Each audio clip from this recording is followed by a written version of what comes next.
Hello all, welcome to my first mini vlog. ఈరోజు మార్నింగే లేచి మా మమ్మీ నైవేద్యాల కోసం అన్నీ ప్రిపేర్ చేస్తున్నారు. నేను లేచాక బూరెల కోసం ఈ పూర్ణం వంటలు చేయమని నాకు ఇచ్చారు.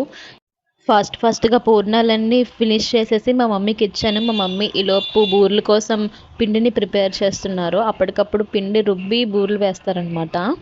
ఈ బూరెలో పూర్ణానికి శనగపప్పు ఇంకా బెల్లం వాడతారు. మా మమ్మీ అలా నీట్గా పిండి వేసేసి బూరెలు వేస్తుంటుంటే నేను అలా పక్కన నుంచి చూస్తున్నాను. ఆయిల్ ఫుడ్ ఎప్పుడు నేను ట్రై చేయలేదు, నాకు చాలా భయం. ఈ నైవేద్యం ఆషాఢ మాసంలో మేము మరిడమ్మ అమ్మవారికి పెడతాము. మరిడమ్మ అమ్మవారు పెద్దాపురంలో గుడి ఉంటుంది అనమాట. నామదేవత అయిన మరిడమ్మ తల్లికి మేము ఆషాఢ మాసంలో ఇలా నైవేద్యం పెడతాం బూరెలు వేసి. బూరెలు చాలా బాగా వచ్చాయి ఈసారి మాత్రం. పిండి ఇంకా పూర్ణం కూడా రెండు బాగా కుదిరాయి.